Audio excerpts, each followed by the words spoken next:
Welcome everybody to the Selfish Podcast. Today I have an amazing guest, Luke Story. Now he is a entrepreneur, a lifestylist, and to me, is someone of full of compassion and giving, and that's very interesting for me. But first, Luke, I want to get into your childhood. Can you paint me a picture of what life was like pre 10 years old? Oh man, pre 10 years old. It's funny, I'm working on a book right now, and the book is based on personal development and spiritual evolution. And in the course of doing that book, I'm, going back through some of the darker periods of childhood. And I ended up having to write a disclaimer in that portion of the book, or a Mhm. preface to that section of the book, because there were so many great times too, and I was given so much love and attention, and just had tons of fun. I was a happy kid, but there was also a considerable amount of trauma and neglect and abandonment and things like that that took place. So how I first learned to cope with the things that were going on in my childhood, which in hindsight subjectively was pretty rough. It was not a great time in many Yeah. ways. But then I discovered rock and roll. My mother used to clean my uncle's house in exchange for him babysitting me at night. And my uncle was a few years younger than my mom, and he grew up in the Bay Area in the 60s. And so he had all these rock and roll records. So he had like the first Black Sabbath record and first couple of Led Zeppelin and Jimi Hendrix, Are You Experienced, and even a Grateful Dead record, which I didn't like as a kid because it wasn't hard enough. But I remember really my first, I would say, I don't, a mystical experience would be overstating it a bit, but my first kind of transcendent experiences being listening to that music that it just took me to another world that was much more pleasant than the world that I was living in inside my head and within my emotions. And so that was kind of, my first true passion was music. And then shortly after that, I started doing drugs, and the drugs were sort of supported by the culture of the music that I was listening to and also where I lived. So my childhood was really wild the first 10 years. I mean, I think I You experienced, you started yeah. drug what age? Oh, probably started experimenting around 8 or 9, and by the Oh, time very I early. was, yeah, by the time I was, I'd say 10 or 11, I was a full-fledged bona fide addict, and so I had an amazing childhood because there was a lot of contrast. There was a lot of polarity. There were great times, and I had fun. I lived in the country and was always out, swimming in rivers and lakes and riding dirt bikes and shooting BB guns and just being a wild kid. It was a different time. That was the time when your parents would kind of set you loose and say, be home by dark, and anything Yeah. else goes. But yeah, there was in the formative years there was a lot to work through, and it's been an ongoing journey through my adulthood to really discover some of those challenging times as a kid, and of course, well, not of course, but thankfully, many years later, I was able to get sober, and I've been so ever since. But yeah, the childhood was wild, man. It was a wild ride. Looking back, it was all just kind of normal to me. But when I meet other people and they ask the question that you just asked, they're always like, "Wait, what?" What? Yeah. It was just wild, man. It was wild. There was a lot of darkness around, despite the fact that I, still was a relatively happy kid. But all of that was really grist for the mill, as they say, and that led me down such a self-destructive path in my adolescence and teen, and even into my early adulthood, that by the time I was really ready to come out of the shadows and begin healing, I just had a fervor and a commitment to do so, and that's what really fuels my life and my work today, is just having overcome so many challenges and so many emotional wounds and so much, I won't say mental illness in the way that we think about schizophrenia or something like that, but just mental discontent and a lot of suffering early on. And so now my life is really about just celebrating the freedom that I've been graced with and that I've put some work in for. Yeah, I so know. it's yeah, it's a real you know, it's a real tale of transformation, man. My life, you know, where I started and where I am now is just vastly different. Yeah, no, I can relate to a lot of that. I had a very traumatic childhood. My mom actually had schizophrenia, really severe. They called it schizophrenia, but she was the worst case I had seen. And through my childhood, I visited her in many hospitals. But she was also she was a single mother, so she was looking after us, but she had no ability to. So from a young age, me and my brother became her carer from a very young age. And that caused Yeah. me a lot of pain and suffering and suicidal thoughts from like 7 years old. Just a lot Yeah, well, hard, you know. And it's like yeah, it takes yeah, time before you go back and actually can, and people don't really grasp it until they've really been through certain things or got to a certain point. But to actually appreciate it, now they're my best moments because they've gifted me now later in my life with a different perception. The difference absolutely. with the difference on mine and yours is because of my mom's mental illness, I was sent into a mission of control over my mind and my actions because she had so little of them. So things like drugs and alcohol, I just didn't want to go near because I was like, I need to have 100% control of everything I do. Yeah, So I was yeah. really pushed away from that area, but I was in a lot of depression, insomnia, so many issues through my younger life. That makes sense. You know, and Luke, one could surmise that even the path that I took was also an effort at a different kind of control, right? There's the kind of control where you don't want to have your mind or your consciousness altered because you want to have that level of control. But I think for me, even in the drugs that I abused, and even in the health regimens and all the biohacking things that I do, I mean, I'm quite the health nut. I think at the core of that is really an effort to control too, because one is working so hard to control every moment's feeling and sensation and really to control the perspective of the experience, right? So it's like you Yeah, might look at a drug addict and say, wow, they're totally out of control. That's a term people use because their outward expression of their internal experience looks out of control. But what that person is trying to do, I think, is actually exert control over their circumstances and really control how they feel. And that not that there's yeah, anything wrong with that, but it's an interesting observation that I've made later in life because I felt like I was so out of control and my life was so unmanageable and chaotic. I mean, there was just so much drama and like would you say craziness. that taking the drugs in a like you're having a feeling that say you don't like, and you take the drugs to control that feeling to try and literally switch it to a different feeling? Yes.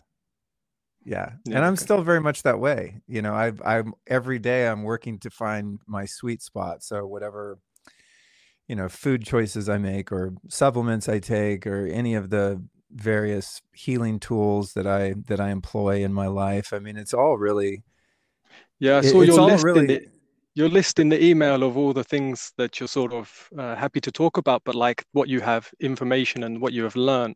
And I don't know if you ever saw the show. It was big in England. I think it went to America. It was called The Gadget Show, and no, they had a uh-uh. really and they had a prize at the end, and it was like the most ridiculous list of prizes that just rolled off one after another. I'm reading your email. It was like that. There was just this after this after this. But I resonated with all of them because when you go for a certain path of, we could say path of control, but path of self-development, um, there's so much information out there now, and there's so many things you can utilize to change how you feel. But to gain that control, to gain that sort of perspective and change your life. Yeah. Yeah. I mean, you know, there's two sides of it, right? It's like one side is just surrender your life to God, to spirit, and let that intelligence work it out. And then the other is just the most OCD level of control.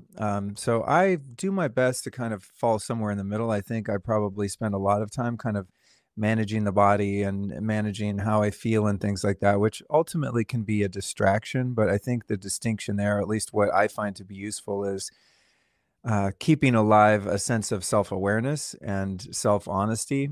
So that if I find myself kind of veering into the neuroses of control and going off the deep end, you know, and fooling myself into thinking, oh, I'm just taking care of myself. It's just self care. When meanwhile, it's a distraction from really just being with oneself and in a present sense, right? It's just like, Yeah, 100%. yeah, am I afraid to just be in this moment with just me, or do I need all of these outside props fulfill some emptiness or some discomfort that I'm feeling inside. So I do my best to kind of stay aware of that, but I've also just over the years just had to come into acceptance that some things are just the way you're wired. You know, Yeah. it's just the way you are. I mean, I'm just a full-on guy, and I've tried to fight that and just be normal and go about my life and wake up, eat breakfast, go to work, come home, watch TV, go to sleep. I'm just not that guy.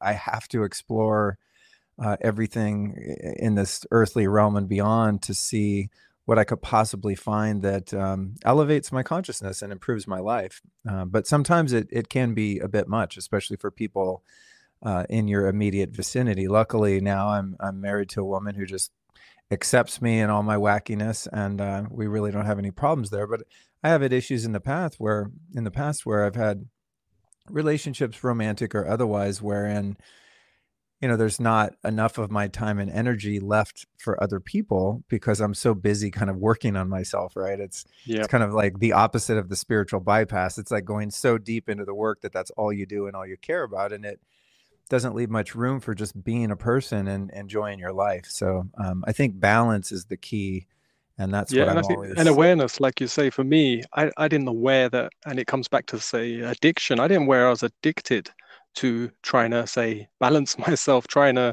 fix myself, trying to heal myself, trying to improve myself, develop myself. Like I was addicted, like it. And you realize when you're just by yourself and you just try and stop and you let things not go the way that you might have planned, or not take something that you needed to take, and you think, "Oh, I need that because it's healthy," or and you realize how unbalanced you've become. Like that was a big part for me in my life, to actually realize how off balance I was with how much I was obsessed with balancing myself. Yeah, totally. Totally. I mean, and it's easy to get distracted too if one's mission is to, at least, well, mine, I don't know about other people, but my mission is to evolve my consciousness, this single point of consciousness they call Luke. I want to use this opportunity in this incarnation, in this body, in the personality, and everything that I was given to go as far as I can in terms of my spiritual development. And it's easy to use things that seem to serve that purpose, but ultimately become a distraction when sometimes, as I said, just being in the moment and being present with oneself and summoning the resources within to achieve that goal versus always seeking outside of oneself to get that sense of fulfillment or completion. And I don't know, there's no like perfect, I don't think there's a perfect path for that. It's just in building one's self-awareness and also self-compassion, as I said, just kind of accepting oneself and saying, hey, I'm not perfect, but this is the way I am. And I acknowledge that I'm fairly obsessive or whatever one's, minor pathology presents to be. And just saying, hey man, it's just me. I'm going to live my life and have fun and try to make as positive a contribution to humankind as possible along the way. Yeah, and I found self-love was a part of my life as mission. I think it came from, again, from the childhood and the structure there. But I didn't realize until I spent more time with myself alone and with my thoughts and tried to sort of silence them, that I had become like my own self-dictator, and I was living in expectations, that you have to behave a certain way, you have to do a certain thing. Like I was putting myself under such control and such self-abuse internally, that the sort of thoughts that were coming in, I was like, I didn't realize how bad they were, and that I wasn't accepting myself in the moment. I was always living in the future, that one day you can pat yourself on the back, one day you can tell yourself, good job. Yeah, yeah, that's the ultimate temptation, is to take our awareness away from the moment in which we find ourselves, and it's the trap of the mind, right? The mind's always trying to prepare for the worst and its negativity biased of the future, or it's seeking some fantasy of salvation in the future, right? When I get Yeah. the girl, when I get the job, when I get this much money in my bank or get this car, or when I get abs or whatever it might be outside of oneself, or fearing the future. Oh, for me, it's like with the things going on in the world right now, I really have to keep an awareness around my level of fear because I see so much authoritarianism going on, and just it's every day I turn on the news feed, it's just like, oh my god, they're really serious this time. The powers that be are really seeking to stamp out any vestige of human liberty, that remains. And one side of me gets really afraid, and the other side of me just goes, "Hey, Luke, that's not happening yet. What's happening is you're sitting in front of your computer at your desk. You got to answer some emails." It's like, Yeah. just keep it simple. Stay right here. And also, as you said, the same temptation kind of flips in hindsight retroactively, and will either regret something that's taken place and pine over that, something in the past, or even more painfully, get swallowed up by a sense of resentment for things that have happened in the past, for oneself or other people that have perpetrated, or that you believe to have perpetrated some harm upon you and such. So it really is a trap. The ultimate trap is any moment that's not this moment right here. Yeah, definitely. Like I say to a lot of people, like I don't, the imagination to me is what makes us so different on this earth to so many other creatures. And I said we have an immense, powerful imagination, but if you're spending that in should have, would have, could have's in the past, you're not actually present. You're not in the moment. And even saying to someone you're in the moment seems to be quite taboo. Some people think that means you don't have any concerns, that you're not passionate about anything, that you Yeah. just, you're just going with the flow and you just don't care. And it's like, no, you can be in the moment, but it's a presence. It's being in the reality that you're actually here right now. Like I'm talking to you right now. This is where I am. And yeah, it's a big thing. A lot of people don't see where they are. At what point did you get into actually like sharing your story and putting stuff out? At what point in your life did that switch happen for you? Well, when I was 26, which would have been in 1997, I checked myself into a drug treatment center, and quickly learned in there that the answer to my problem, and my problem being at that point just acute drug addiction and alcoholism, was in finding a relationship with a higher power.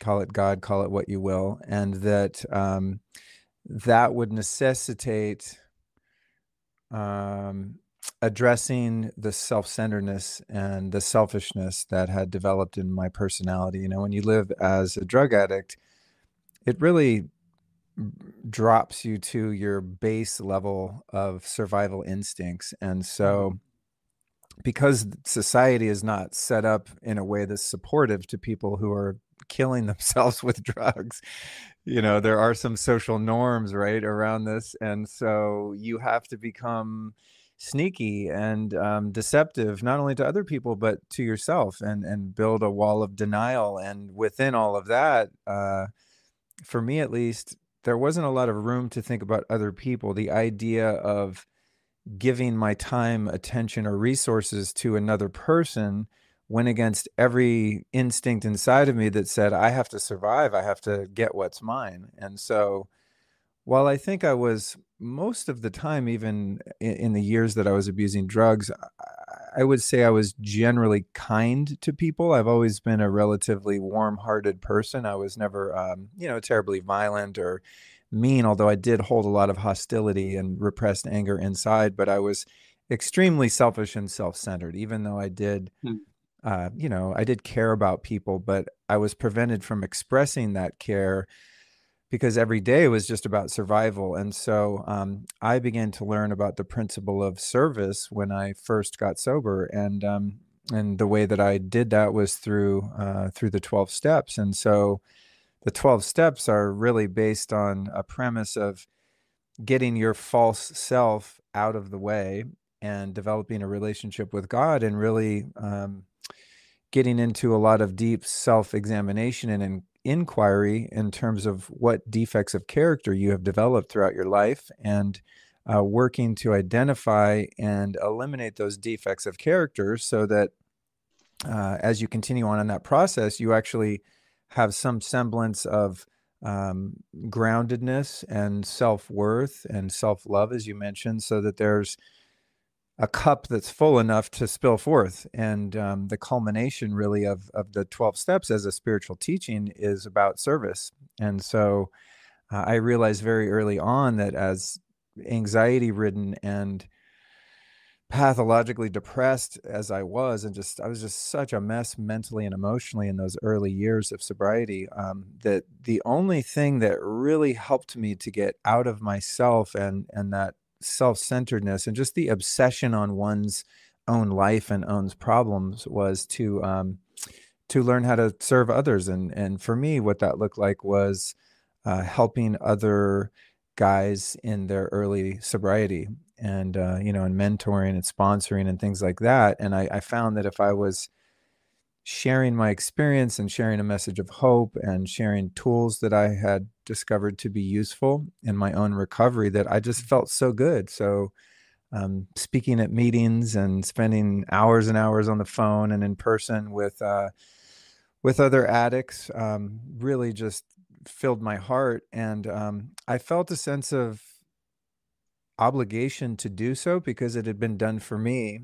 And also because I was just so in awe that I had been given the grace to be liberated from the bondage of addiction. It had just been so many years that it's just like, oh my God, there's a way out. And I was compelled, and really am still compelled in different ways. I think more broadly speaking, now I'm just compelled to share with other people and to help alleviate their suffering in whatever way I can. And this is what makes my life so fulfilling now. I mean, no success of any kind is as meaningful as contributing to someone else's well-being.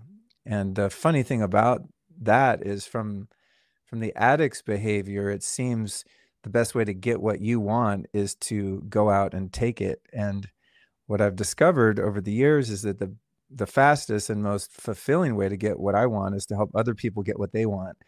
And what do other people want? A Ferrari? No, they want the Ferrari because of the feeling that that Ferrari brings them, or at least the feeling that they believe it's going to bring them, or even having physical health or anything external in the material world. What people really want is a sense of purpose and belonging, and they want to have the experience of love, not romantic infatuation love, but the experience of love as an energy field that emanates through our heart and through our being. That's the feeling that people are really going for. And many of us get tricked into thinking that it's somewhere out there, but it's really a feeling inside. And so the more I share the ways that I'm finding to be useful in doing that, the more I get it. It's just crazy. It's the ultimate paradox. It's the most selfish thing you can do really is to give to others because Yeah, there's and nothing. that's exactly why this is called the Selfish Podcast, because I just love to share and connect, and I've noticed how that's how giving is living, and when you give, you get, and it's like it's Yeah. actually really selfish because I'm doing it for myself, but I'm actually doing it purely because I just want to unconditionally love and be compassionate to others. But really, that comes back to it's for myself, and it's you're in this Yeah. sort of duality of experience, and but yeah, it really is. You get what you give. And Yeah. There's it's nothing better, powerful. man. There's nothing better, No, dude. Like I get messages from people every day. And hi, if you're some of those people. I mean, literally every day from people that tell me how how much the work that I do has helped them and has changed their lives and things like that. And if I got nothing out of this but that, I would be happy. It's yeah, well, like I'm it's on a the much best. smaller scale presence-wise online than you are. Like I have a following on YouTube, and I started putting content out a year ago. But I started just sharing my story with depression, with suicide, experiences, my journey of self-love, and I just started really sharing everything that worked for me and just for anyone. I just like if this helps anyone or not, it's helping me just to talk about it.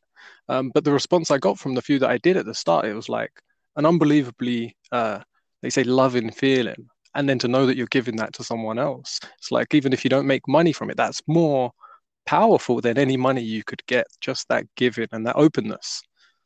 Yeah, it's true because it's like a shortcut to the feeling that you think that money's going to give you anyway, Yeah, right? It's yeah, like, why do you want money? Because you want a sense of freedom and perhaps in some cases on a more egoic level, prestige and security and all of these things. But that comes from just human connection, right? And yeah, from having a positive impact. And also there's a really interesting phenomenon too in this idea of teaching. And I've never really thought of myself as a teacher because I'm just such a perpetual student. My goal every day is just to keep learning more about the nature of truth and reality, etc. But one thing I discovered also early on in recovery was, I would be speaking to someone who was less experienced in living life as a sober person, and it's almost like as a third person witness, I would observe the things that I was saying.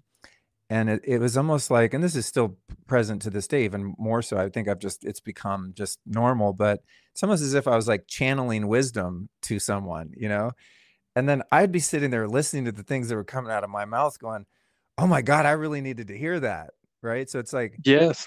some guy would call me, he went through a breakup or he got fired or he slipped and had a drink or whatever it was. And I'd start just sharing spiritual truths and things that I'd found to be useful. And that's how I learned it. It's really this phenomenon of learning by teaching. When you teach, it really helps you to embody that teaching so that it's not, an intellectual construct or something that one read in a book or heard at a lecture or something like that, but really something that becomes part of who you are, and it becomes formative in terms of your own integrity and the person that you're becoming. And when you can share and teach about it, it just locks it in and cements it in a way that's really phenomenal. Yeah, no, I've definitely noticed that myself through the path that I've been going through, and it's like you say, it's a overwhelming, joyful feeling. I could say as well. It's like self-confirming and affirming your own thoughts and actions, and like you said, even if no one was to watch it, just documenting it for yourself and saying. I think there's a power in saying words out loud as well, because we say so much in our mind, uh, Right, and we right. don't actually voice it. And then when you come to voice it, it's like you almost like just hear it in such a different way to when it was silent in your mind, and it's just Yeah. so much more powerful. One of my teachers used to say, I think he used to say, he called it the third ear, right? Yeah, You're sharing with someone, I guess in the context of teaching, for lack of a better term. And he would say, yeah, the third ear is hearing it, meaning you as the teacher are hearing it from source or consciousness, wherever that information is coming from. And the third ear is hearing it. So you're actually teaching yourself simultaneously as you think you're teaching someone else. And I think that also keeps one humble, right? Because you know yeah, that nothing really originates from you. I mean, sometimes I'll have what I think is a brilliant realization, and then I'll remind myself that I didn't even create myself. So how could I have created that idea, right? It's like things are just coming through conscious awareness, but I didn't make my body. It's like if someone says, "Man, you have pretty eyes," or any compliment someone gives you, it's like you can't really even take ownership for that. Or you're a great musician or a writer, or you're great at physical fitness or whatever your superpower happens to be, right? You're a sports star, but hmm the humility in knowing that you're just a vessel that the breath of life and consciousness or God or however you like to frame that has created and is working through you. So one really can't take ownership truly of anything because it's all been given to you. I think every brilliant idea that any of us ever have is really just coming from the collective consciousness of the intelligence that pervades the universe. And if you can think of things in that way, not only is it a nice guard against the ego starting to self-identify and build a construct around that, but it also keeps that flowing, right? You're not latching on and sort of clinging to the gifts that you have. You're just constantly open and receptive to yeah, those energies and bringing more of that in, because there's not a personal egoic attachment to your gifts. You recognize that they're gifts and you acknowledge them, and somebody gives you a compliment, you say, yeah, thank you. Wow, I am really good at this. Thanks. But I'm not the one that made me good at it, right? It's just yeah. you were created that way. Everyone has their own unique voice and their own unique gift. And for someone it's a bricklayer, and for someone it's a shoemaker, and for someone it's a computer programmer, for someone it's a public speaker or author or podcaster, whatever it might be. Yeah. What point did you said you're married, you have a wife, and you're in love with her. At what point did she know about your past? How did that come to form, or did she know that before you actually became into a relationship? I withheld that until we were already married. No, I'm just kidding. Yeah. On the Well, wedding night. yeah, my wife's name's Allison, and I met Allison probably, God, maybe 5 years ago or so, and she was a guest on my podcast. And then, I'm try to be a professional guy. So I thought she was beautiful and talented and lovely in every way. But actually, at the time, I was on a bit of a break, a pause from relationships, so I didn't, pursue her in that way. But we became friends, and I think just through the times that we met, and she would interview me later on like a video show that she was doing, and we had interactions where we got to know each other. And I'm sure she, along the way, picked up that that was part of my story. But she had never really had, wasn't really around people like that, in terms of, addicts, and she's never been into drugs or drinking or anything like that. So I don't think it was really a big deal to her. I think, to put words in her mouth, if I asked her, if she was sitting here now and we asked her, she would probably say that she was grateful that I had gone through those things because they helped mold me into the person that I am. And, like we were talking about in the beginning, I think when one has some profound challenges like that and is able to pull through, there's a certain level of empathy that's that's held with that. And unless one remains selfish and self-centered and narcissistic, Mhm. you can't help but kind of, you know, have that manifest as kindness and open-heartedness. So I don't think for her it's something she really thinks about because it's been such a long time. However, when we first got together, almost 2 years ago, I had pretty recently begun exploring the realm of psychedelics and plant medicines, with the purpose of, healing and growing, not recreationally. And I think in the beginning, she was a little apprehensive about my explorations just due to Mhm. my past. And Yeah. she didn't know me really for the 22 years that I was in recovery prior to exploring plant medicine. So there was a couple conversations about that. Like, are you cool? You know what I mean? Because I know about your past. Are you repeating some kind of pattern or something like that? But as we got to know one another, and as she saw that I would emerge from those experiences a much better version of myself reliably every time, I think those concerns were assuaged, and now we're just living happily ever after, and all is I know. well. Yeah, and like you say, there's a label to the word drugs, and it sort of covers so many topics. And like you say, cannabis and mushrooms come under that, yet they're different from many other drugs and alcohol. They're all individual and they're all different and can have such different uses. But when someone doesn't has never really experienced or been around people that take any form of drugs, drugs are just drugs.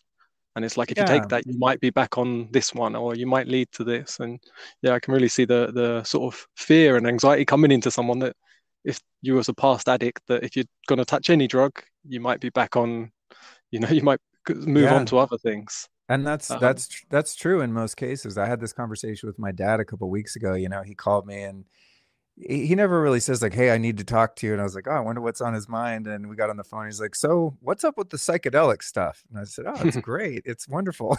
And he said, "Well, I'm a little concerned that you're going to go back to your old ways or something." And so we had a long and open, beautiful conversation about that. But, drugs are interesting because they're all tools. And when I was a kid, the tool that was most useful to me was marijuana. And I don't think I would have made it through my childhood without that. I can't imagine how I wouldn't have just snapped or had a nervous breakdown or was that just, your first drug that you had? yeah, yeah. I think I would have just lost my shit. I mean, that was the only tool that I had that kept me tethered to, this reality and the painful experiences that I was able to endure. And then later on, it was other things, but even something like heroin. I mean, it's a tool. There's a reason why opiates are used as painkillers, and they work great for that. If you're in a lot of emotional pain and you do heroin, you'll forget about your problems for a few hours. It's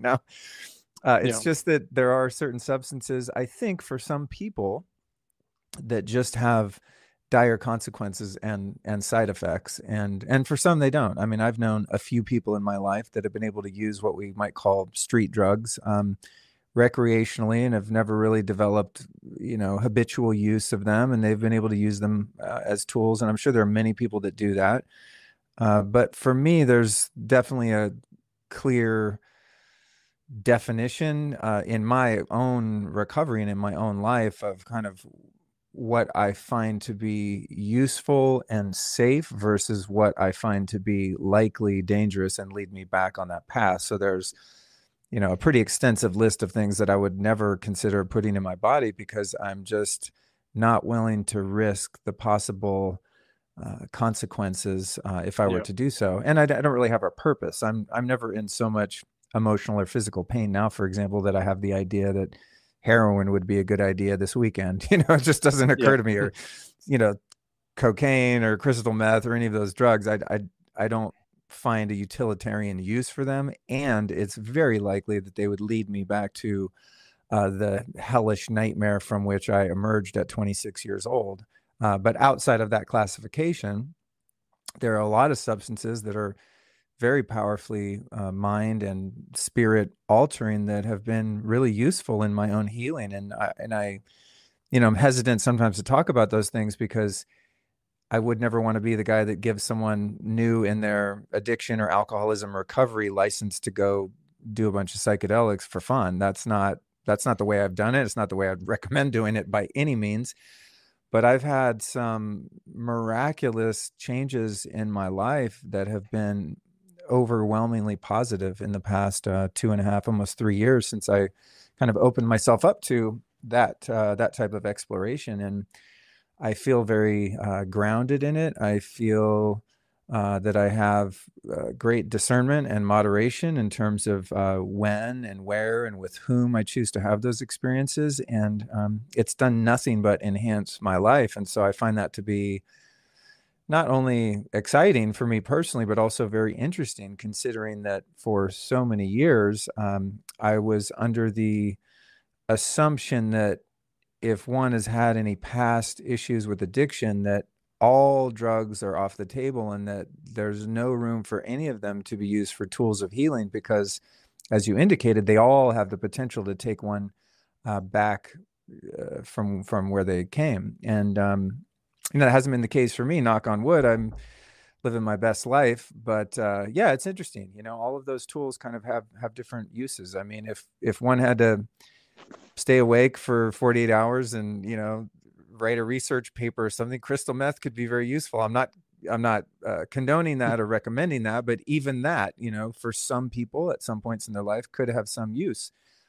It's not something that I would choose to do at this stage, but they're there. And also, these molecules that have either been synthesized by the plant kingdom or by the hands of humans have all come from creation, right? So why are they here if they're not here to use? I mean, how could something like opium even exist on the planet if we didn't have receptors for it, or receptors for cannabis and different things like that? So it's clear that humans likely have a long history of using these different substances as tools, but they also come with risks. But if you go chop some wood in your garden with an axe, that's got risks too. It's a tool that can be used Yeah. to serve a great purpose to save your life and keep your house warm. But if you're not careful, it can also cause you to lose a foot. So, Yeah, or you know, like I shooting a gun or anything. There's a certain amount of yeah, training, development, awareness, yeah, and exactly. mentorship. It's having, like in a lot of traditions, they have, say, the shaman, or they have people that come in to guide someone through a process. It's never sort of just random and experimental or recreational, as you would say. There's actually No, like a whole no. process that needs to be developed and not understood, but practiced. Very much so. I was thinking about that a couple days ago. I thought I got an email invite to a ceremony, and I felt into it for a moment, and I realized I was like, no, not right now. There's no need. It's not the right timing. So I didn't decide to do that. But I just had the thought. I thought, one could just get a hold of some mushrooms or whatever it might be and just sit at home and do it. And I just thought, God, that sounds like a horrible idea. I don't think I would ever probably do that. Anytime I've had any, experiences, especially since being sober, it's always been under the guidance and sort of, experience of a practitioner, facilitator, shaman, etc. I really like the sense of security and sacredness and just mindfulness around doing those things the right way. And I mean, I'm kind of terrified, to be honest, of just sitting by myself and having some of these deeper experiences. I don't think that'd be something I would probably ever do, really. Yeah. It's just, it's, I don't want to say too dangerous, but just knowing the places that your consciousness can go, I've always felt much more secure knowing that there's someone there present that has experience in these realms, that if things were to go sideways at all and I was struggling in any way, that I could say, hey, come here, I need help, right? I've never Oh, done yeah. that, but I just like knowing there's someone there that's also not losing their shit, that could help kind of bring me back if things get wonky. Okay. Actually one time things did get wonky, and there were people there that expertly brought me back into a feeling of safety and love and comfort, and the experience was actually turned around and transformed as a result. But there were a few pretty scary moments there on one occasion, and so Yeah. that's a case in point for having a trusted guide there to assist you and just really create a space that's very safe and sacred. Yeah. Yeah. How do you think a conversation would go between you and, say, your 15-year-old self? If you could go back now, what do you think your younger self would think of you now? Oh man, I communicate with my younger selves all the time. It's one of the realizations that I've had through psychedelics specifically is the visceral awareness that every chronological version of myself is still present within this version right now. And so the 5-year-old, the 10-year-old, the 15-year-old Luke are still part of my being. And I've had to go back to those different versions of myself, if that makes sense, and really offer them love and understanding and forgiveness and compassion and also kudos, for for fucking sticking with it and making it through, right? I Yeah. mean, if I could talk to my 15-year-old self, which I have, I don't know that specific year, but at Yeah. different touch points, I think in my life, I've had to go back and really dig deep into some of those scary shadows to heal those experiences that are held within my auric field and my nervous system, just those things that really stick with you, those pronounced painful and traumatic experiences. And I think what I was really missing then was just a sense of self-love and self-worth. I experienced so much shame as a kid and as a younger person. It just pervaded everything I did. Just this sense of not being worthy, not being lovable, not belonging, feeling different, feeling alien, feeling ostracized, all of those things that necessitated the abuse of drugs during those years. I mean, I would just go back and be like, dude, you're okay. You're perfect and lovable and divine and powerful and wise. And God, if I could imbue that younger version of myself with that, I think it would be a tremendous gift. But the good news is that we can do that right now. Yeah. Each of us has within us. One day I thought of it like this: those little Russian dolls, where you take the cap off one of them, and there's a smaller one and a smaller one, and so on until you get down to this little minute Russian doll in the middle of them. And I think of our being in a similar way. Within us is the DNA, man, and there's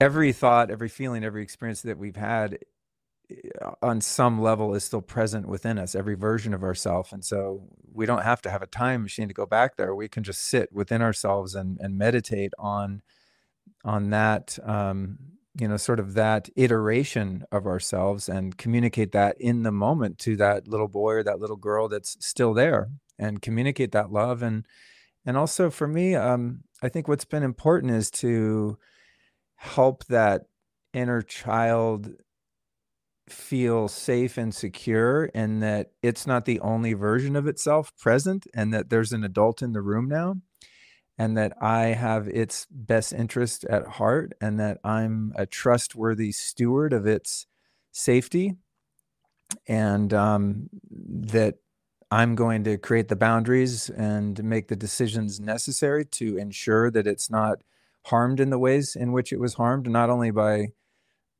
external perpetrators, but maybe even more so by myself, from the less conscious versions of myself that cause so much pain and suffering within, right? Just Yeah. self-harm in all the forms, and to just let him know that we're not going to do that anymore. We're not going to consciously or unconsciously do anything remotely self-destructive or harmful, and we won't allow anyone in our field that's going to do that either.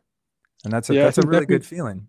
I think definitely when you make and it's a choice, you make the choice that you're not going to be destructive to yourself. You suddenly also really don't want any destruction in your environment or to whoever comes into that environment. And you almost want to just grow that construction around you and within. I found that change a lot in my life when going through the process, like you said, and it takes time. It feels like later, it feels like it was almost a switch that just happened, but you can sort of reflect and see it's constantly happened over time and experience. Do you ever do the opposite and sort of envision sort of an older version of yourself 15, 20 years later, like an older mentor that's giving you gifts and wisdom? Wow. I like that. I like that. No, I don't know that I've ever done that. That's funny. You have That's to try that funny. out because that's one that I found quite fascinating. The process, just sitting sort of in a meditation, or just even when I'm just out doing something and imagining there's a version of myself. The amount I changed from say 15 years old to now, I imagine like that change even more. And that one's turning up to give me some encouragement to sort of share some insight into my life, Wow, I but like from the that. future. I like that, Luke. That's really good. Yeah, Mm. I intend to apply that. That's a good teaching. Yeah, try it out. It's very interesting. It's very Yeah. profound. And I'll see this bald-headed old wrinkly man talking to the 51-year-old. Hey man, you're all right. You're all right. Keep going. you know, Oh, that's when I good. picture it in my mind and I'm doing it, it's just a being of light. I don't see a face. I don't see myself. It's me, but it's just a beaming light of a figure of me. I don't. So there's no. That's how it worked for me anyway. There isn't a form to it apart from a slight human form, I but it's like just a that. glowing light, and it's just all wise and encouraging and loving and supportive. Um, yeah, and it was just a really interesting process I went through. I don't know where these things come from. I'm not the one that gave it to myself. It just appeared. Like Yeah, you well, said I'm earlier, it's like it's part of just something that happens. well, I'm glad it did, and thanks for sharing. I think that'll be really useful for me and anyone listening. Yeah, and how did you get to where you are now? Like you have so much content and you're putting so much stuff out. And I'm aware now, like I've just seen recently that you've got the glasses. My partner doesn't have your glasses, I'm afraid, yet, because she got hers maybe like a year ago. So, because especially for her, she has really sensitive eyes to the laptop light, to the phone light. And it's buying the glasses that take out the blue light was like a dramatic change for her. When Yeah, did it's that? Why major. did you get into making them? Because I know you work within the fashion and lifestyle things. Is it because of that just intertwined with the health benefits you saw? Yeah, well, in a strange turn of events, back in the late 90s, I started working as a celebrity fashion stylist. I had an ex-girlfriend that I had dated when I first moved to Hollywood when I was 19, and we stayed in touch, remotely, here and there over the years. And when I got sober, she, was happy for me and wanted to support me, so she hired me as her assistant. And she was a really big celebrity stylist, and so she had booked Aerosmith as a client, and so that was really my first job in that industry. So I kind of started at the top, and well, I was an assistant, but I started at the top of the assistant game, and I actually went on to do that for, God, 17 years or so. And so I, worked in the fashion and entertainment industry. And I guess, I always, even as a kid, I always really liked, I was kind of particular about my clothes, and I was so into music. I loved I love the style of, the musicians that I wanted Mm. to emulate. And I played in bands for, oh God, 15 years or something. So I think I've always just been into clothes. I just like it as a form of expression and Yeah. just a creative outlet, I guess you could say. I'm not so into it anymore, but when it was my job, I mean, I had to be into it. And but at the same time, while I was working in that job, I was getting really into alternative healing and really studying ancestral health and things like this, because I not only did I destroy my life when I was an addict, but I also destroyed my body and my health. I was in terrible health in my late 20s into my early 30s. And so I got into all of the stuff that people call biohacking now, all the way back then, 25 years ago. And one of the things I discovered maybe 10 years ago or so was how damaging artificial light is, specifically to our melatonin production, and as a result to our sleep. And so I started researching that, and it was relatively unknown, I think, when I first discovered this. And so the only eyewear that was available that would protect your eyes and your melatonin, and it's not just your melatonin, it's really all of your neurotransmitters and hormones, are controlled by light. We're yoked to this color spectrum of light. We're like walking Yeah, solar panels, the what's basically. it called? There's a circadian rhythm, if I'm saying that right. Yeah, Like we're circadian. before Yes. artificial light was here. If there's the sun sets, Yeah. it's dark. We don't Yeah. have, like I've got cats and a dog, and when it's nighttime, if you shine a light towards them, their eyes have that reflective glow, but Right. because they have that whatever it's called that makes them be able to see better in the dark. Yet if you shine light, nothing. We're not made to see after dark. Yeah. We don't have So that ability. So when the sun goes down, we're not meant to see light. Yet who's not? I'm on my phone right now and it's dark out. You know, right. and Yeah. I imagine Well, that's the same I for think so many.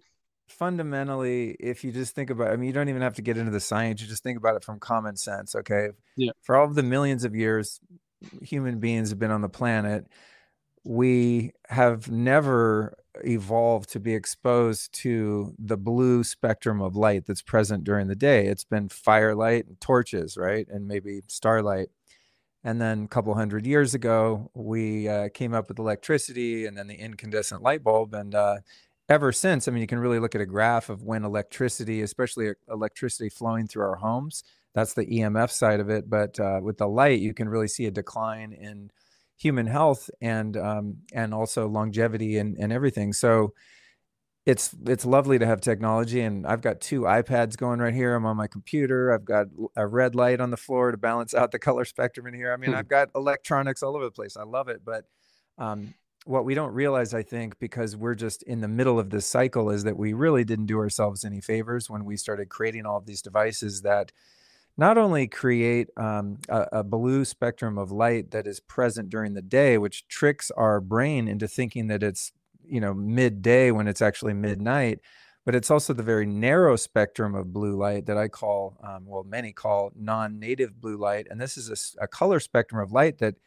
isn't present anywhere on the planet. It's not even present in the daytime. In the daytime, you have really the full spectrum of light, depending on what time of day it is. So you can't see it, but essentially the light that we're exposed to when we're outdoors is all of the colors of the rainbow, essentially, at least from Yeah, dusk till dawn, right? And so it's not only that we're being exposed to blue light at night, and by blue light, I mean just any white light that's not red at night is blue light, but it's that these devices, in order to save energy, have been created with a very narrow spectrum of blue light that is extremely confusing to your biology. So anyway, when I found out about all this, I started buying these blue blocking glasses on Amazon, and they were, just these horrific looking big yellow goggles. And man, I mean, I'd wear them out, and my friends, even a couple girlfriends were like, man, can you not wear those out with me? It's just, I can't stand everyone staring at us. You look like such a spaz, And so but I did it anyway. I didn't care. My sleep improved, my health improved. And then some people did come out with glasses that were a little more acceptable fashion wise. But I could never really find any that I loved the frames, and also that were scientifically created in terms of the lens that would block the correct spectrum of light and do so without causing a distortion in color. So the early blue blockers I had made everything yellow. Then the next ones made everything red. So I just decided to make my own glasses that I chose the frames and, designed the line myself, and also found lenses that are created using melanin.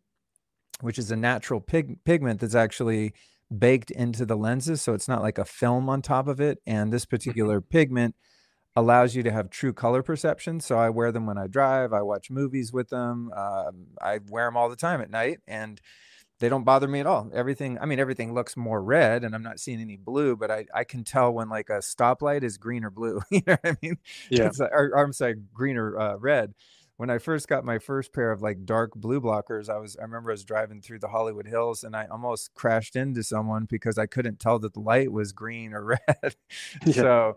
So anyway, my line's called Gilded, and you can find them at gildedbylukestory.com, GILDED, gildedbylukestory.com. And they're really cool high fashion frames that are also scientifically created that blocks the blue light without ruining the ruining the color perception.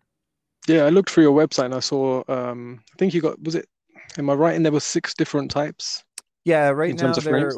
we launched with 3 women's styles and 3 men's, and we'll be expanding those, and we'll be moving into prescription lenses and doing all kinds of stuff. But it took me like a year in the middle of the scamdemic to just to launch a new brand Yeah. was challenging for a number of issues, and also Yeah. moved from LA to Texas, and so it took me forever. I No. was finally like, all right, we got 6 pairs, let's put it out, and people are really Yeah. liking them. Yeah, So no, well done for getting it done, especially during this time. Like everyone's got stuff going on, but everything, the more sort of quality and stuff people can contribute, the better. So yeah, congratulations on actually thank getting them you. out there. Are you, Yeah. have you got any plans? Can you buy them for children? Because I see kids in prams on iPads, and it could be late at Oh night when they're yeah. shopping. Is there any plans on being able to make some for kids? Yes. Yes. In fact, I already have the frames picked out, one boys and one girls style. I mean, really, a lot of them are kind of unisex. I think a couple of my women's ones would probably not appeal to most males, but yeah, I do have a couple kids pairs coming, and I hope to have a kid or kids in the near future myself. So I'm definitely keen on, not ruining Yeah, their melatonin and their sleep. So yeah, I'm definitely yeah, going to be because they looking out for the like kids. I was exposed to say computers and phones from roughly 13 years old, but now I'm seeing kids are being babysitted by an iPad at like 2 and stuff. Do you know, like I such a know. young age, they're I put in know. front of screens for such a long time. And like you were Yeah. saying with the light, is it just the LCD lights that have that other type of blue light, or is it in quite a lot of? Because lots of Well, screens now, phone screens are LCD, yeah. but also Well, heat uh, bulbs. device screens are typically LED. Most overhead lighting that you'll find in public and even residential spaces is LED. There's kind of a hierarchy of lights when it comes to the type of bulbs or lighting, and there's 2 issues. One is the spectrum color of the light or the temperature of the light. The other issue is that a lot of the kind of energy conserving lights also create something called flicker, Yeah. which is just brutal for your nervous system. Again, it's a non-native light. No light in nature flickers. In fact, the only time light flickers in nature is if you are running through the forest because something's trying to kill you or you're trying to kill something. So flickering light is really agitating to your nervous system. And like fluorescent tubes and those little curly Q CFL bulbs that people use in fixtures, those are probably the worst, followed by LED lighting. The best lighting typically is incandescent lighting, just old school filament light bulbs that are somewhat difficult to find depending on where you live in the world. I know in California they were like illegal for a while, and I had to, get someone to ship them in to me. But yeah, the lighting thing is really complex. Actually, you think it would be just simple to figure out, but it's not because you're dealing with the color temperature and the flicker rate. For example, a couple nights ago, I was watching TV, which I don't do a lot of, but I like to watch music documentaries. That's kind of my thing. And I was watching one on Stevie Ray Vaughan, and I took a video of it and I texted it to a friend of mine who knew him very well, and I was like, "Wow, this is so cool!" And when I turned on my phone to film the TV, you could see the TV flickering like crazy. I was like, "Holy shit! I've been watching this TV for a year, here and there, and sitting there staring at a flickering light." So if you're wondering, it's a really cool trick you can do. Any lighting in your home, you can turn on your video camera on your phone, and especially if you turn it on slow motion, you'll be able to tell if the light's flickering or not. And personally, I would recommend that you replace any lights in your environment that flicker, which is, as I said, equally as Well, maybe not as damaging as the blue light spectrum, but definitely not doing you any favors. It's very agitating to your brain, to watch a light that's flicking on and off. It's like, you know, when you walk in a disco and it's like big light show going on, right? Like a Yeah, club. I mean, you're like, ah, it's really annoying, like a strobe light. That's what's happening. The good news yeah, is more and more manufacturers of devices and even televisions and even some lighting are aware of this. And so they can make switchboards for lights that don't flicker. And that's something that I hope to develop also with my line Gilded, is some light bulbs of different sizes and shapes and color spectrum that are made without the flicker. And if I'm not mistaken, like I'm looking at an Apple iMac right here. I know we're not doing video, which is probably like people on my live stream are probably wondering like, why is he looking all over the place? Because I don't want to stare at a screen with no face on it. But I think that this computer is probably made to not flicker. I mean, this is something that manufacturers are aware of.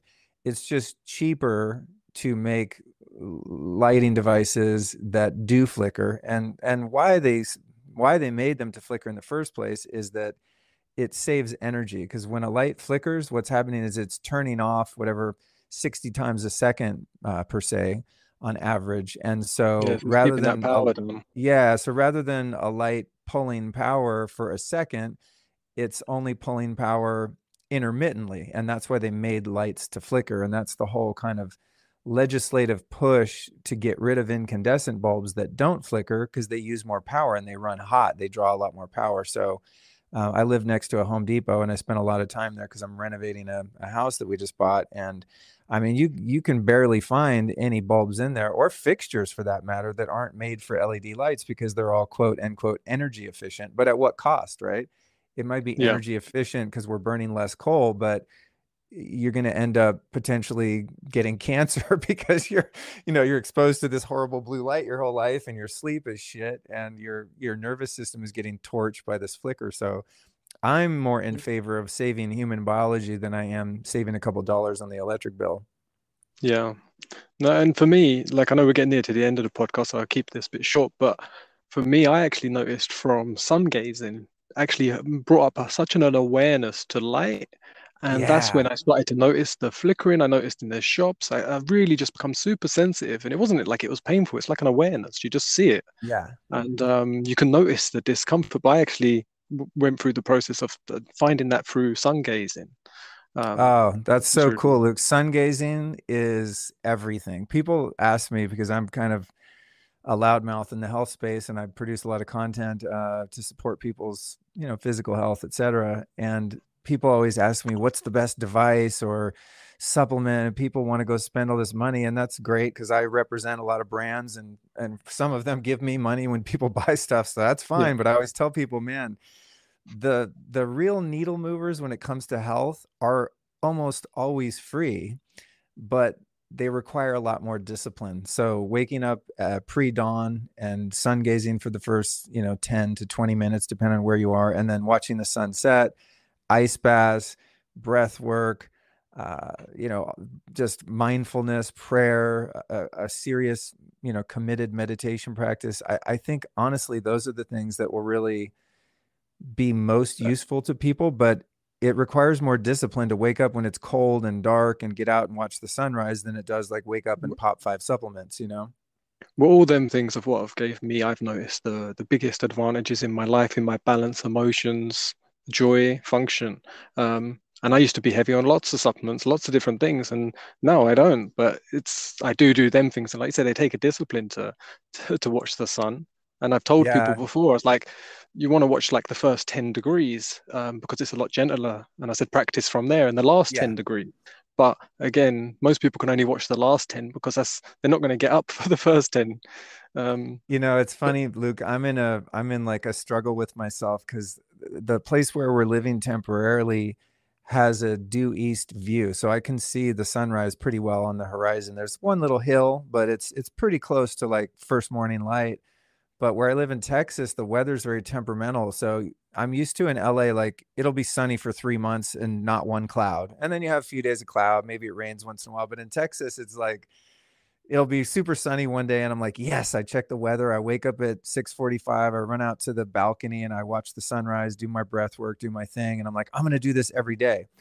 And then the next night I'll look at the weather and it's going to say it's going to be cloudy the next morning. So I'm like, I'm going to sleep in or I'm going to stay up late. So it's actually, even as someone who's such a huge proponent of sunrise sun gazing, it's difficult for me to stay in practice of it because it's not always guaranteed that I'm going to actually get up and see the sun, you know? Yeah, yeah, and I think it also comes down to what we were saying right at the beginning, is the not beating yourself up if you break a routine or you come out of it, and having that flexibility. That was something I struggled with before. It's like, if I'm gonna sun gaze, right, that's it. You have to do it every day. If you miss a day, you've done a bad job.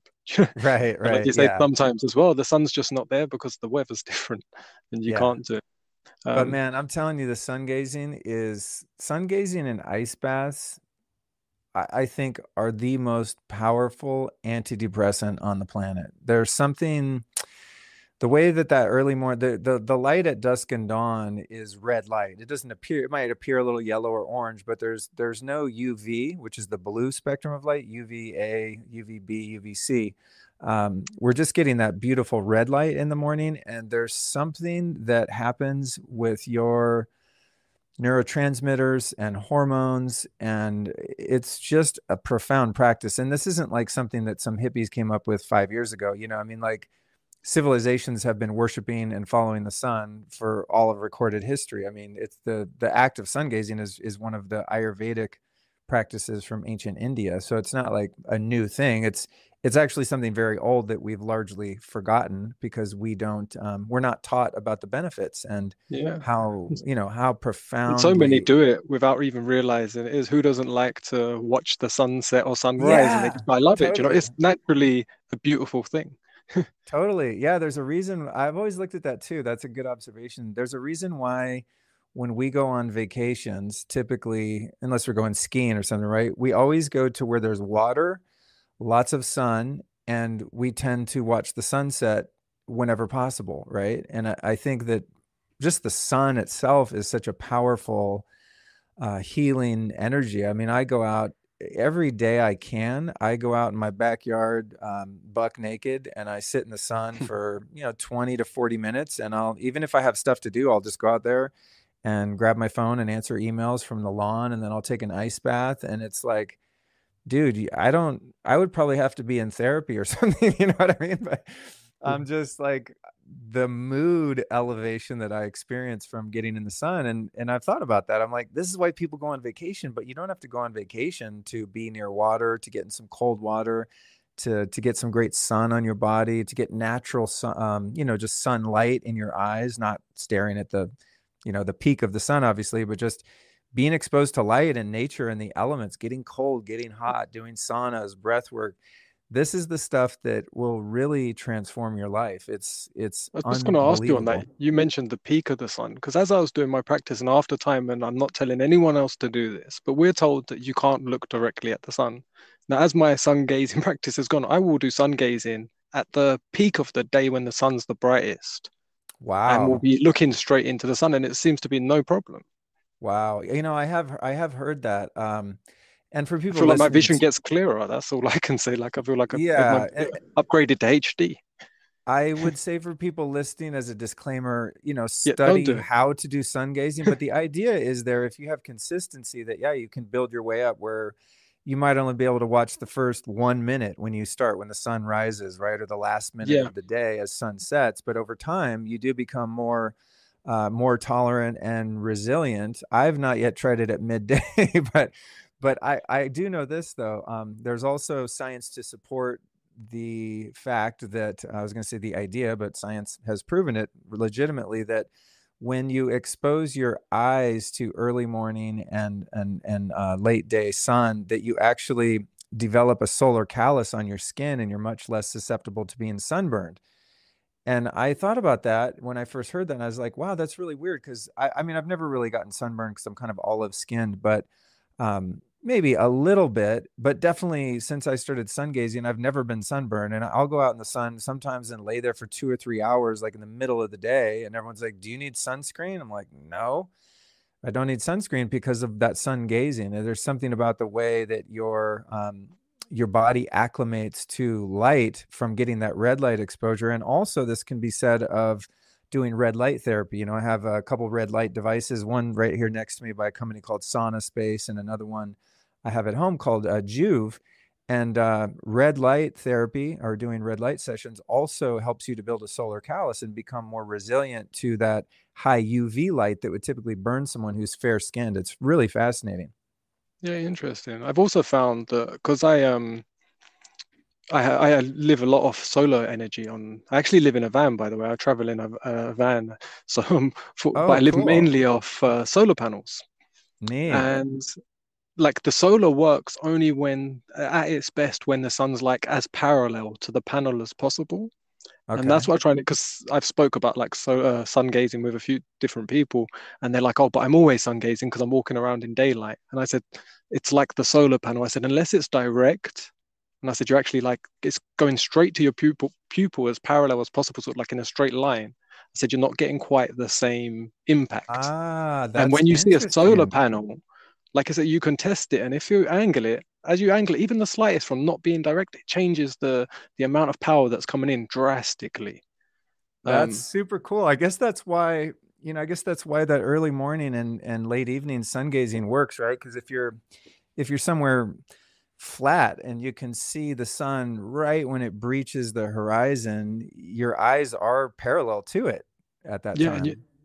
but yeah, and I also do moon gazing as well. I don't know if you ever do that, or you just Oh, cool. same No. thing, especially on a full moon, real direct. I find You, very that's very cool. there's You're something speaking very my language. really interesting, really powerful. You can feel it on an emotional level, whereas the sun, I feel it on a power action level, and the moon's Right. like an emotional stabilizer. And again, That's, we love watching a full moon. It's exactly the same as the sun's. yeah, yeah. It's got this uh, every it's just something about it that we're drawn to, and I think it's got incredible power to gaze at. That's very cool. I've not thought about the moon in that way. Thank you for that tip. I'm going to start doing that. But you're so right. Everyone's like, oh my God, look at the moon. It's so beautiful tonight. And I think we just observe it like a piece of art, but I've never thought of Yeah, actually interacting with it in that way. That's very cool. yeah, literally trying to keep your pupils again straight on it, focused for a few minutes minimum. It's a lot easier than sun gazing because you can just Yeah, stare yeah. at it without, it's not like you need to warm up to it even. That's Um, cool. but yeah, you have to give that a go. Right, I don't want to take any more of your time, but I've just got a few quick fire questions I ask every guest at the end of the show. Have you got time for a few little questions? Yes, sir. Let's do it. Yeah. So if you could only choose one, cat or a dog? Oh, I would say a dog. Yeah. We have a cat and a dog, and I love them both. But the dog, there's something, I don't know, there's something special about dogs. They just, I guess they're, the cat, like I think about our cat Jelly, he's cool and I love him. He's super cute, but he doesn't give a fuck. You know what I mean? Like he just does his own thing. Whereas our dog Cookie, I mean, she's really feels like kind of more a part of the family because she just wants to hang out with us all the time, 24/7. So yeah, I would say dog, but it took me a long time to even warm up to that because I only had cats as pets earlier in life, and I had a Okay. few really traumatic experiences with dogs. I got bit a lot and sometimes pretty horribly. So I used to literally say these words, and it's funny thing about it. I used to always say, like, I hate dogs. I just hate them. And I really did. Like I would see a dog and just have this contempt for them because You I lose a lot of resented friends that way. yeah, I resented No one all wants to hear that. dogs because of the, five Yeah, dogs that because of had how you bitten treat. me, a few bad Yeah, apples. and Um, exactly the same as people, in it. When someone's been abused by a person, they can end up saying, "I hate people."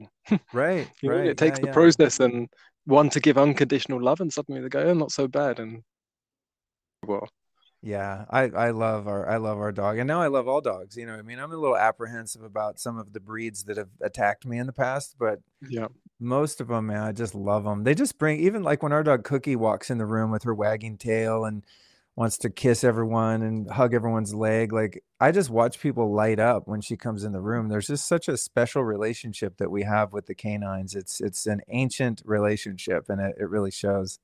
yeah. No, I have a dog and I have four cats, and like I said, I am in a van, but I have Oh a my dog, four God, cats, and dude. my love. But there's a lot of us together. We rescued a cat, yeah, and it gave birth in the van, unexpectedly, and Oh, we ended up keeping them all because they've just become part of our life. But they're like dogs. They come everywhere. We take them on walks. We whistle. They come. It's like having a that's lo cool. What's your favorite color? You know, I've always said my favorite color is black, and then people say that's not a color, that's the absence of color. I don't know. You know, it's funny. I think it probably is. There's something about the void that has always appealed to me, just the presence of nothing, you know. So most Yeah. of my clothes, I've tried to add a little color in over the years because I don't want to be like goth guy as a 51-year-old. It's not maybe not that appropriate, but yeah, I really do actually like the color black, despite it not being a color. There's just something about the emptiness and the spaciousness of that color that that I like. Yeah. Yeah, it's again a deeper topic, but something you might want to think about. If you look into how light is, say, perceived and how it reflects off things to how we perceive color. They say if you're to wear all black, you're actually making yourself like a superconductor. You're absorbing all forms because it doesn't reflect. Ah, So, yes, yes. Yeah, so that and I've if you heard look that. like you say someone that's depressed or they're feeling really down, they can end up wearing all black or all gray. Right, right. That's true. We wear black at funerals, right? Yeah. Well, today, we don't have video on this, but I am wearing a bright white t-shirt as we speak. But it's interesting that, you know, in terms of colored clothing, I was a practitioner and even a teacher for some time of Kundalini yoga. And it's not like you have to do anything, but if you walk in a traditional Kundalini yoga class, everyone's going to be wearing all white head to toe. And I always thought that was interesting. And so I started when I would teach and do workshops and things like that, I got myself some white little yoga clothes. And I remember the first time I went to a long workshop, it was a white tantric workshop, and there you definitely were. It was requested that you wore white. And I had on this whole white outfit, and I was like, God, this feels really great. Like I really enjoyed it. I felt good in it, and Yeah. I think that was actually a turning point. And I started to incorporate some more colors into my wardrobe. And then I quickly discovered, and then I started wearing more white, and I realized, oh, now I know why I didn't wear white because it shows dirt so much. You know, Yeah. I could wear the Yeah. same black jeans for like 2 weeks, and I don't know they're dirty until they start to smell dirty. But white clothing is like, man, you really got to watch yourself. Yeah, and it seems to be like so it's like Right. that's a giving presence, whereas the black is an absorbing presence, and like a certain orange, and they all wear that color. And there's a real Right. what we wear, I think, and how we interact like that. Oh, everything makes a difference. Some more stronger than others. Yeah, that's cool. That's cool. I like that. Thanks for the reminder. I'm gonna incorporate. I really do enjoy wearing white. I'm gonna do more of it. Yeah. What excites you? Oh, what excites me, I think, is man, I just love being in love with my wife. It's just it's new for me to be able to have such a profound and also healthy connection with another person. I've never in my life experienced the degree of intimacy and vulnerability and authenticity that I have with my wife Allison, and have also never felt so safe to do so. Mm, And so I don't know if exciting is the right word actually, but I think if you ask me, what am I most grateful for, it would probably be that in this moment. But there is kind of an excitement, but it's after having had so many relationships in my life where they were really based off excitement, what I perceived to be love. Not that there wasn't love also present, but there was a sense of infatuation and excitement yeah. and almost like a drug like quality to some of my interactions and even some relationships that actually created a sense of insecurity, really, and Mm, instability. And so now it's been so fulfilling over the past couple of years to just have a very grounded and calm relationship of love that is very elevated for me. And she was just out of town for 10 days or something. And it's really interesting because we missed one another, but I didn't miss her like I missed a drug. You know what I mean? It's yeah. just like I Yeah. miss her company, but You're I not. it's not Yeah. I I think didn't it's feel important not like to feel dependent on anything. Like you say, you're exactly. not dependent on her, but you just want her there. You just enjoy her presence. You love her. You Yeah. just enjoy the exchange, the communication. That's beautiful. I'm really happy for you. Yeah. And I picked her up from the airport yesterday and it's just everything's back to normal, but I felt complete within myself when she wasn't physically present and I also felt complete within myself when she was present. It's just an added level of joy and an added expression of love. So I think that is just the greatest gift in my life right now. She's Oh, beautiful. such an incredible human being and just so inspiring and just I'm just in awe of her all the time. It's just added so much to my life. Ah, nice, man. It's really nice to hear. What Yeah. turns you off? I would say what turns me off is phoniness, uh, lack of integrity, untruthfulness, falsehood. I'm after truth, all Yeah. truths about all things. I mean, that's really, I think, what my deepest passion is, and what I've built my whole platform and podcast on is the revelation of truth.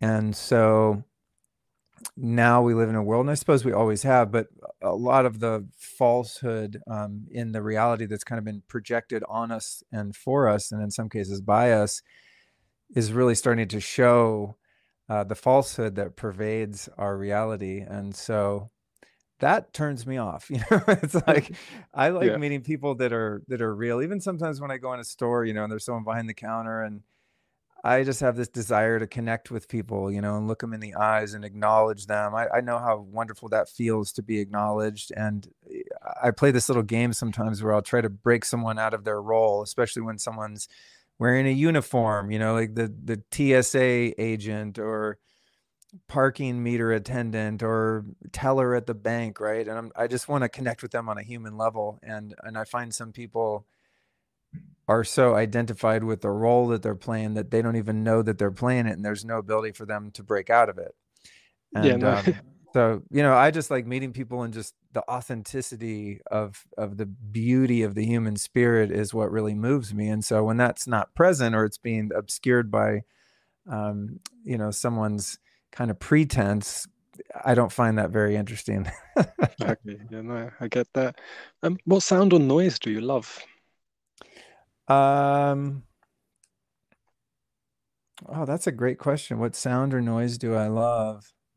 My favorite sound, I think, is my wife's laughter. Oh, nice. What sound or noise do you hate? Leaf blowers. That was my last guess.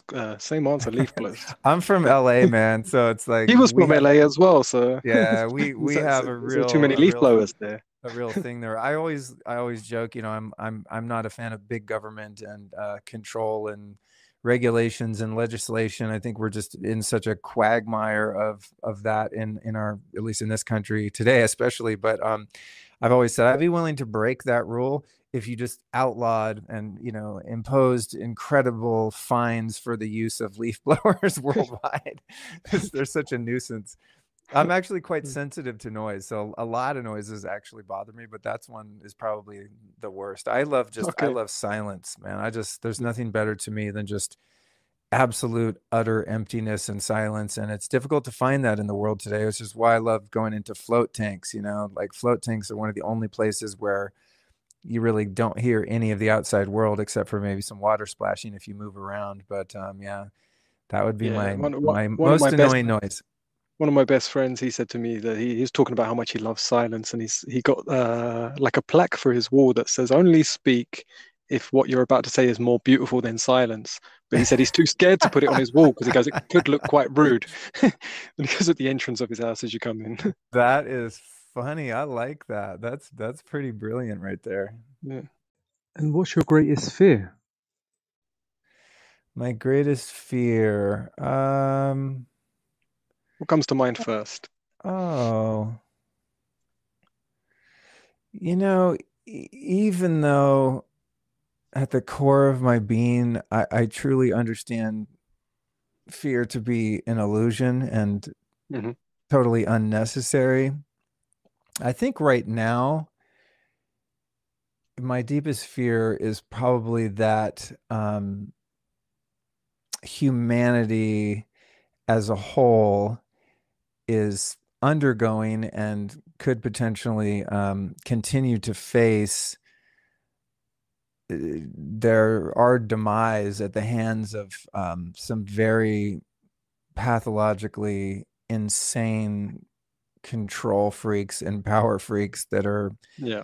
have jostled their way into positions of power in the world, and that they're going to stamp out our civilization through their misguided desire to enforce their agendas. And I would say, like, when I wake up in the morning, if anything kind of worries me, it's that, our children are being so terribly harmed, and just humanity is under attack at the moment. And sometimes I fear that we're going to lose. you know Yeah. um but I don't believe that to be true. I don't. I believe that That's the yeah, human. that couldn't be the fear that creeps in when you have an awareness to a certain amount of things that we've become aware to that's happening. Yeah, yeah. Yeah, And I I get that. really, I do believe that we will prevail, and that the strength of the human spirit is really a force to be reckoned with. But at times, appearances indicate that we're in a pretty bad way. So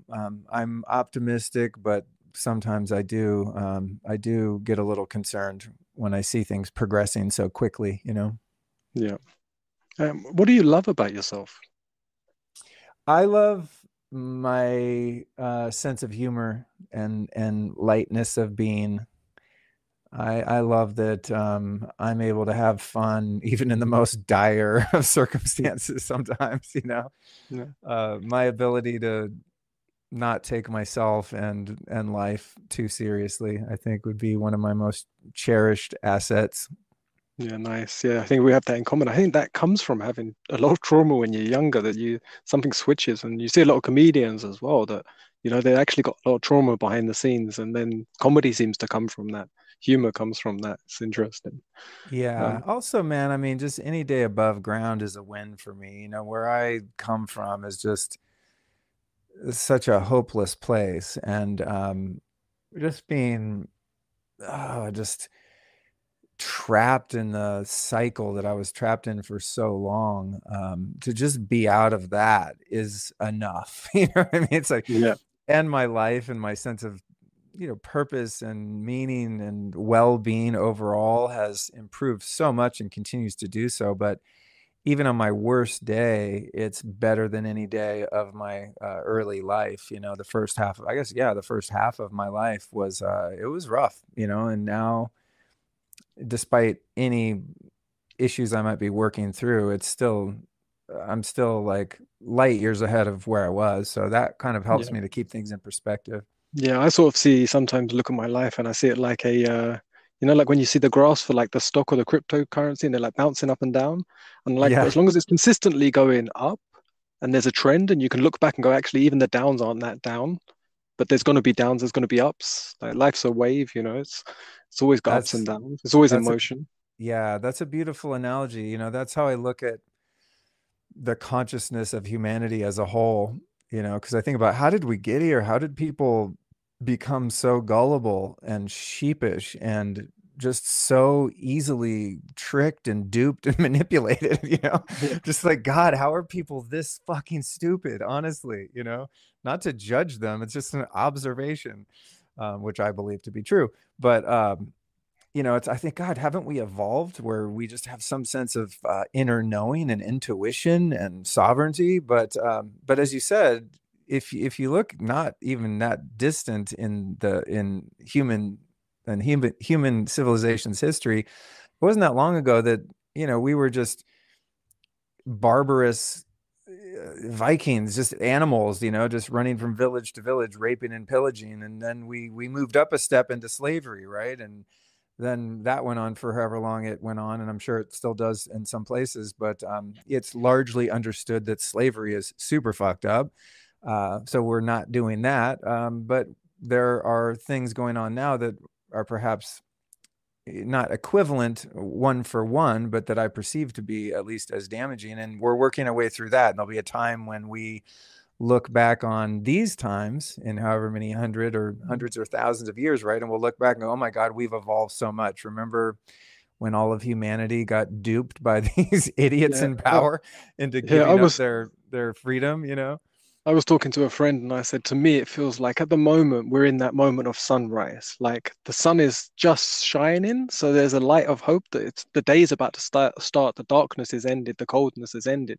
But most people don't get up for sunrise, so most people are still asleep. I said, wait till it gets to midday and everyone will see that it's going to be a warm day and it's going to be fine. And I was like, that's where I feel like we're at the moment. We're in that dusk, that sunrise. There's a beauty still here. There's something beautiful to see and witness, but it's still cold, it's still a bit Yeah. hard to get up at that time. There's still struggles, but so many Yeah. people haven't got out of bed. So many people are asleep. And Yeah. Yeah. And I guess that's just the way it's supposed to be. You know, I think yeah, that's something that's really made my life a lot easier is just understanding that I don't understand. You know, yeah, that they're certain just, letting go. Yeah, certain letting go. Again, yeah. when you've looked for control, it's really hard to let go because that Yeah. feels like, and that's a control. You realize you're controlling even your sort of everything. It's like no, letting go, just to be like to be present. Surrender. Yeah. Surrender is the golden key to freedom, man. You know, it's just Mm, the only thing we can really ultimately control is our own perception. That's the only thing we really have say over, you know. So I think yeah, that's a great way to look at it. And also just trusting that, you know, not only do I not really have control in the greater sense and things are just going the way they are, but also trusting that there is a benevolent force, you know, animating and emanating from and to our planet and all people and all things universally, and that this thing that some might refer to as God or spirit or source uh, knows what it's doing. You know what I mean? And that yeah. I don't have to play God because there's already someone doing a great job in that role, despite appearances sometimes where I think, God, why aren't things this way or that way? It's like, well, I don't understand the reasons, but in time maybe I will if I pay attention. Yeah, and maybe I won't, and that's okay too. Right, right. And just lastly, what do you love in others, and what do you love about animals?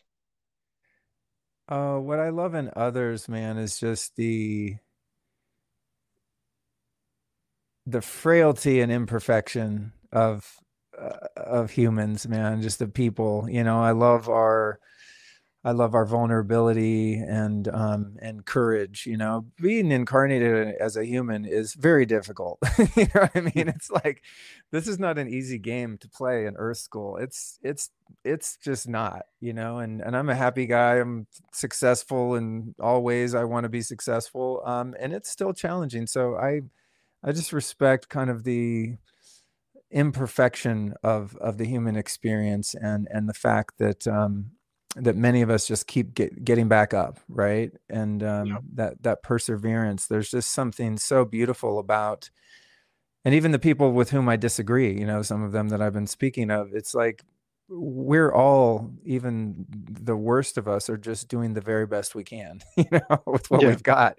And so I just love the, you know, I think the what's the word I'm looking for? Like the contrast of the human spirit, you know, and the capacity that we have for such beautiful works of art and acts of kindness, and also the depravity on the lower end of the spectrum. Just that we have this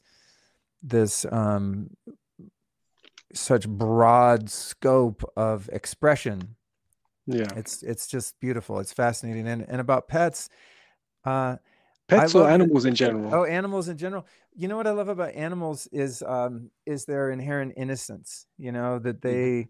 they don't have the calculating, um, you know, cognizant intellectual capacity that makes humans so confusing. Animals are just simple. They respond to energy. They respond to their environment. They're absolutely present.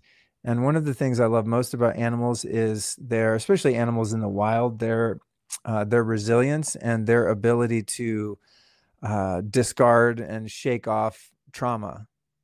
Yeah, That's one of the most fascinating things about animals to me. You know, you see like a couple ducks get in a tiff and you know, they shake their feathers and they just swim off like nothing happened. You know, you see the gazelle get chased by a pack of lions and narrowly escape, and then they just sit there and start eating grass again, like nothing Yeah, ever happened. no, yeah, that's something that I always practice. Like I watch my dog, and like a dog can come past and he goes super protective. He runs out, he's fully alert. He's got this like mohawk that appears across his back. Like all his all his nervous system so stimulated, he's in that attack and defense mode. And then the moment passes, he comes back in and he's like snoring, laying down. And Yeah, you're like, yeah, it's completely calm and his breathing's gone. I was like, I need that. I need to be able to be alert and ready when I need to be, and it should be switched off in an instant if I don't. And noticing that, and that's something I practice to rewire my nervous system to be aware of that. Just through watching my dog.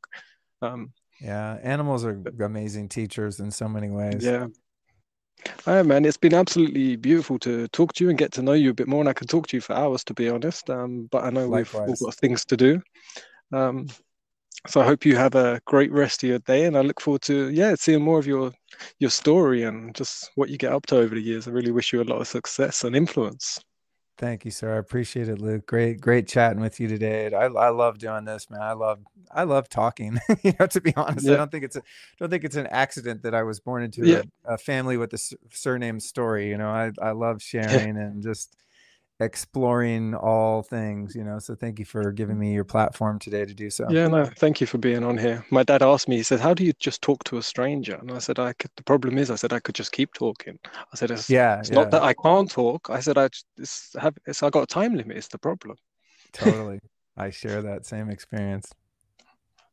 Have a great day. Yeah, it'd be great to catch up with you sometime in the future. And if I'm ever welcome to come on your podcast, I'd love to connect and share with you some more on any topics. Like I've got so many experiences and things I'm trying to share with people to do with mental health and awareness and suicide and all sorts, and so many layers that I would like to broadcast to the world on to support and just to give some love and compassion to people out there. And Awesome. Awesome, Luke Greenheart. Thank you. I appreciate that. have a great day. Good luck with the glasses, and look forward to seeing where that goes and what else comes out from it as well. Thank you, sir. Good to meet Thank you. you. You Okay, too, man. bye. Much love. All right, bye. Bye.